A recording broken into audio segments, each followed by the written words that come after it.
ইন্টারোগেশনে আমরা তাদের কাছ থেকে একটা জার কন্টেনার রিকভারি করি, যে কন্টেনারে হার্বাল লাইফ নিউট্রিশন বলে লেখা ছিল, স্টাইললেস হার্বাল লাইফ নিউট্রিশন। তার ভিতরে ওরা বলে যে এটা ব্রাউন সুগার আছে, কিন্তু আমরা দেখি সেটা একটা সিল্ড জার, যেরকম হরলিক্স, কমপ্লেন বা অন্যান্য যে নিউট্রিশনাল ফুডগুলো আছে বা এরকম হার্বাল লাইফে যে সমস্ত কন্টেনার থাকে, সেভাবে এই কন্টেনারটা একদম সিল্ড প্যাক ছিল। আমরা কিট টেস্ট করে দেখি প্রাইমারিলি এটা ওই কন্টামিনেন্ট আর্টিকেল বলে হয়।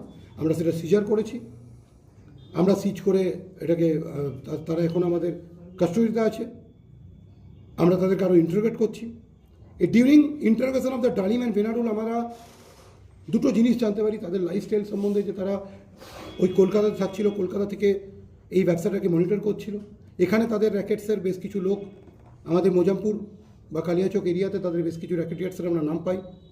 ওরা ওখান থেকে ক্রুডটা আনাচ্ছিল। ওরা ইন্টারোগেশনে একটা চাঞ্চল্যকর তথ্য দেয় যে এই ক্রুডটা তারা মণিপুর থেকে আনাচ্ছিল ভায়া প্লেন।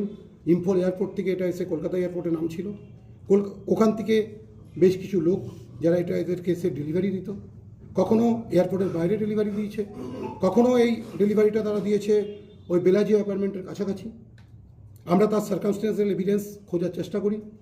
আমরা বেশ কিছু সার্কামস্টেন্সিয়াল এভিডেন্সেস পাই যেগুলো তাদের স্টেটমেন্টকে করবোরেট করছে। তো এটা এখনো পর্যন্ত আমরা জানতে পেরেছি। আমরা প্রাইমারিলি ডালিমের ইন্টারোগেশন থেকে আমরা প্রথমে জানতে পারি যে এরা ডালিম এটা ইন্টারোগেশনে কনফেস করে যে এই ক্রুডটা তারা মণিপুরের কয়েকজন তাকে এসে এটা সাপ্লাই করে দিয়ে যাচ্ছে। তারা আসছে ভায়া প্লেন, এটা সে ইন্টারোগেশনে বলে। আমরা তারও যে স্টেটমেন্টটা ছিল সেটাকে ভেরিফাই করি। সেই লিডগুলো যেগুলো আমরা পেয়েছিলাম সেগুলোকে আমরা আরও বেশি করে নার্চার করি। আমাদের ইনভেস্টিগেশন এখনও আমাদের প্রসেসে আছে। আমরা যে সমস্ত কনসার্ন অথরিটির সঙ্গে কথা বলার দরকার সেগুলো আমরা বলছি, আর আমরা এভিডেন্স কালেক্ট করি। কি করে প্লেনে এলো ওটা বিষয়টা, এটাই তো বড়।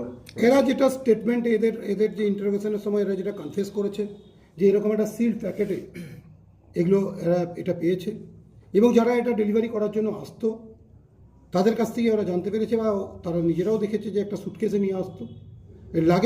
লাগেজ ব্যাগগুলো যেগুলো থাকে সেই লাগেজ ব্যাগের মধ্যে ক্লোথস এবং আদার ফুড ম্যাটেরিয়াল, ফুড স্টাফের সঙ্গে তারা এগুলো রাখতো এবং সেভাবেই তারা এগুলো নিয়ে আসতো। আমরা এয়ারপোর্ট অথরিটির সঙ্গে ডেফিনেটলি যোগাযোগ করবো ডিউরিং ইনভেস্টিগেশন। আমার সেটা হচ্ছেও, চলছেও। আমরা বাকি যে জিনিসগুলো আসছে, যে জিনিসগুলো পাচ্ছি সেটা আপনাদের পরবর্তীকালে জানাবো। আমরা কনসার্ন অথরিটির সঙ্গে কথা বলবো। সিসিটিভি ফুটেজ এদের লাইফস্টাইল কিরকম কলকাতা নাইট ক্লাবে যাওয়া? আমরা যেটুকু জানতে পারি যে আপনি যেটা বললেন যে বিভিন্ন নাইট ক্লাবে এদের যাতায়াত ছিল, কলকাতার অভিজাত নাইট ক্লাবেরা মানে এদের যাতায়াত ছিল। সেই জায়গাগুলো আমরা নাম পেয়েছি, তাদেরগুলো আমরা যেগুলো CCTV footage and all we are collecting it. এরা খুব মানে লাক্সুরিয়াস লাইফস্টাইল সেটা এরা লিড করতো। এরা হাই এন্ড ভেহিকেল ইউজ করতো এদের মুভমেন্টের জন্য। আমরা এদের যখন অ্যারেস্ট করেছি, ইভিন আমরা খুব রেপুটেড অ্যান্ড ব্র্যান্ডেড কোম্পানির জামা কাপড় যেগুলো এদের অ্যাভেল করার কথা নয় জেনারেলি, সেগুলো তারা ইউজ করতো। অ্যাজ ওয়েল অ্যাজ তাদের লাইফস্টাইলটা খুব মানে একদমই লাক্সুরিয়াস টাইপের একটা লাইফস্টাইল ছিল। মাদকের কাঁচামাল আনা নেওয়াতে বিমান যোগ কি এই প্রথম পাওয়া গেল? আমরা এটাতে যে এই চেষ্টা আমরা করছি, যে ড্রাইভ আছে, তাতে আমরা এটা শুনেছিলাম যে এরকম একটা যোগ আছে, কিন্তু কখনোই আমরা স্পেসিফিক কিছু পাইনি। এই প্রথমবার আমরা স্পেসিফিক্যালি পেলাম, যেখানে আমরা সার্কামস্টেন্সিয়ালি কিছু এভিডেন্স পেয়েছি, একদম ফ্লাইটের টিকিট পর্যন্ত পেয়েছি, সিসিটিভির কিছু ফুটেজ পেয়েছি, যেগুলো আমরা ইনভেস্টিগেশন স্বার্থে এক্ষুনি আপনাদের সামনে নিয়ে আসতে পারছি না। সেই অর্থে তো এটা প্রথমবার পাওয়া গেল।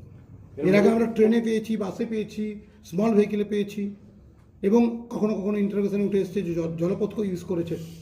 এই আকাশপথ ইউজের কথাটা আমরা এই প্রথমবারই স্পেসিফিক্যালি পেলাম। কোথায় যাচ্ছিল, মানে কোথা থেকে কোথায় মূলত এরা পাচার করতো এই র্যাকেটটা? দেখুন, এখন আমরা এই কেসটাতে, এই কেস রিলেটেড যেটা আছে, এই কেসের কনসার্ন যেটা মানে এই কেসের রিলেটেড যেটা আছে, তাতে আমরা দেখেছি ইম্ফল থেকে কলকাতাতে আসতো, এবং এই কলকাতাতে আসার পরে এরা এটা রিসিভ করে কালিয়াচকের ডিফারেন্ট পকেটে এরা এটাকে সাপ্লাই করতো ফর ম্যানুফ্যাকচারিং ব্রাউন সুগার। এটা করার পর তারা আবার এই র্যাকেটটাই আবার সেইটাকে আবার বিভিন্ন পকেটে বিহার টিহার বিভিন্ন জায়গাতে ভারতবর্ষের বিভিন্ন পকেটে আবার এই ম্যানুফ্যাকচার ব্রাউন সুগারটাকে আবার ছড়িয়ে দিত। এরা দ্বিমুখী কাজ করতো, কাঁচামালও নিয়ে আসতো, আবার কাঁচামাল নিয়ে এসে সেইটা ম্যানুফ্যাকচার করে সেটাকেও ছড়িয়ে দিত। কিন্তু আমরা ইনভেস্টিগেশনে একটা আরও চাঞ্চল্যকর তথ্য পেয়েছি, যারা এটাকে প্রোভাইড করছে মণিপুর থেকে, তারা শুধু তাদের মুভমেন্টকে ট্র্যাক করে আমরা যেটা জানতে পেরেছি, তাদের দেশের বিভিন্ন প্রান্তে মুভমেন্ট আছে। সো এটা প্রিলিমিনারি আমাদের মনে হয়েছে, প্রাইমারিলি আমাদের মনে হয়েছে যে কাঁচামালের সরবরাহটা এরা এভাবে করে থাকে। যেটা ওই ইয়ের মধ্যে আছে ওটা কি কাঁচামাল না তৈরি ব্রাউন সুগার? না, এটা যেটা আছে সেটা ক্রুড ম্যাটেরিয়াল, যেটা essential ingredient for manufacturing brown sugar. Sir এদের সঙ্গে কোনো বিদেশি যোগ আছে? এত লাক্সারিয়াস লাইফস্টাইল করছে। লাক্সারিয়াস লাইফস্টাইলের সঙ্গে বিদেশ যোগের ব্যাপারটা আমি বুঝলাম না। এরা ইললিগেল ওয়েতে প্রচুর পরিমাণ অর্থ উপার্জন করে।